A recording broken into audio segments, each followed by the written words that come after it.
Mr. President, I just want to briefly associate myself with remarks of the Republican leader, Senator McConnell, with respect to the alleged breach at the Supreme Court, and reiterate that this is a lawless action if it turns out to be what we believe to be true, and it should be investigated and punished as fully as possible. The Chief Justice has to get to the bottom of this, and if there are, if applicable, the Department of Justice needs to pursue any criminal charges. And let me just say, too, Mr. President, that I believe, as Senator McConnell pointed out, that all 9 justices on the Supreme Court should tune out the bad faith noise and feel totally free to do their jobs following the facts and the law where they lead. We need an independent Supreme Court, and we should at every turn be defending the independence of our Supreme Court. Mr. President, the Biden border crisis is still getting worse.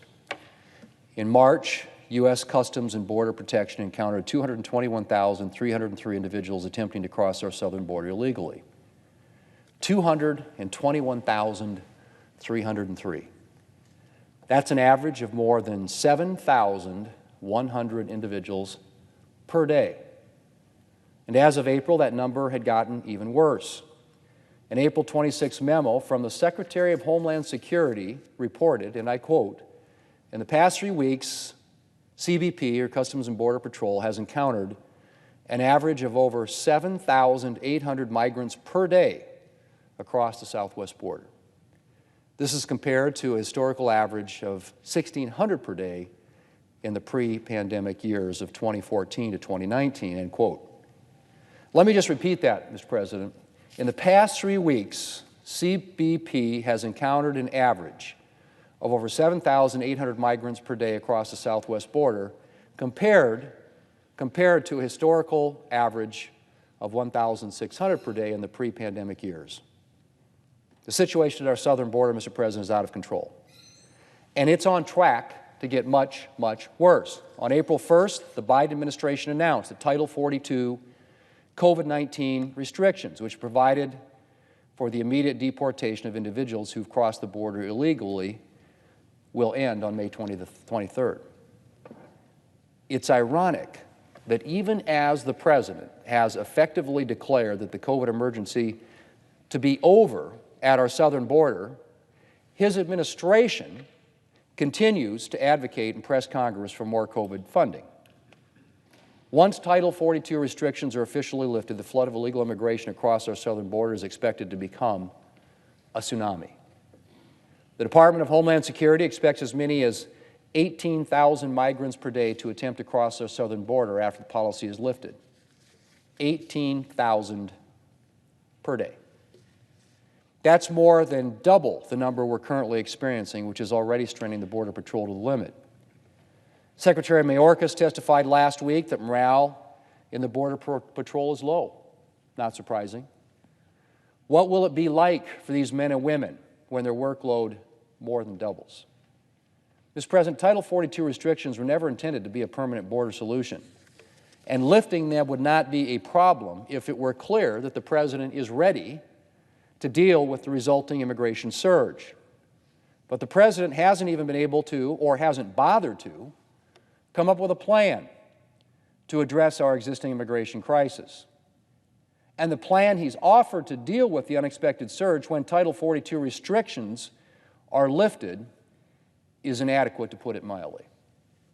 To give us one example, the administration plans to increase Customs and Border Protection detention capacity to 18,000.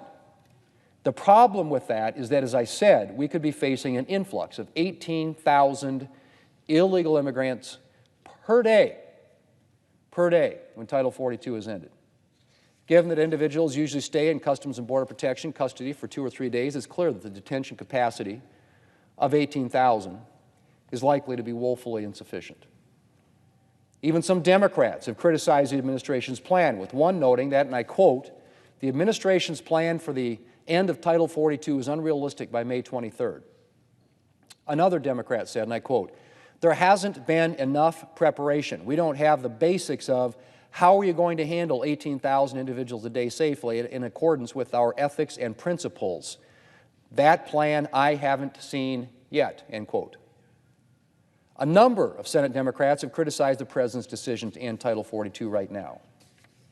And while I appreciate their speaking up, I wish that they had decided to join Republicans in supporting an amendment to preserve Title 42 border policies when we voted on it last August, or the amendment Republicans supported in February of last year to boost funding for security at our nation's borders. Then perhaps we wouldn't currently be in a situation where we expect to see 500,000 individuals a month attempting to illegally cross our southern border. Mr. President, out-of-control illegal immigration represents a serious security threat. Criminals, including human traffickers, drug smugglers, and gang members, regularly attempt to cross our southern border. And the worse the situation at our border gets, the easier it is for these individuals to make their way into our country. Our Border Patrol officers do heroic work, but they are stretched incredibly thin and have been for more than a year now. And it is simply common sense to acknowledge that the greater the flood of illegal immigration they have to contend with, the easier it's going to be for bad actors to get across the border. Just last week, Secretary Mayorkas testified that there were more than 389,000 what he calls gotaways, which are individuals the Border Patrol saw but was unable to apprehend at our southern border during fiscal year 2021. 389,000 got away. How many more are there likely to be if the influx at our southern border more than doubles? Mr. President, securing our border, and by that I mean having actual operational control of who enters our country, is a national security imperative. And it's unfortunate that President Biden doesn't seem to realize that. He began his administration by rescinding the declaration of a national emergency at our southern border, halting construction of the border wall, and revoking a Trump administration order that called for the government to faithfully execute our immigration laws. In other words, President Biden immediately gave the green light to those who exploit our broken immigration system. And he has continued to implement measures that have served to convey the message that the United States borders are effectively open. And while his Title 42 decision has finally forced him to offer a so-called plan to deal with border security, the measures he proposes to take are unlikely to deter the expected surge of illegal immigration once Title 42 is lifted. As a result, by the end of this month, our nation may be facing a security, enforcement, and humanitarian crisis at our southern border that makes our current crisis look like child's play. Mr. President, the administration must do more to develop its response plan before the President lifts Title 42 restrictions on the 23rd of May. But the truth of the matter is, it is almost unquestionably too late for the administration to be adequately prepared for the coming crisis by the end of this month. I hope the President will recognize that and delay the May 23rd date until he has an adequate plan for dealing with our current border crisis, as well as any additional influx from lifting Title 42 border restrictions. If he does not move the May 23rd deadline, then Congress should step in and do it for him and stop our nation's current border crisis from becoming a true catastrophe. Mr. President, I yield the floor.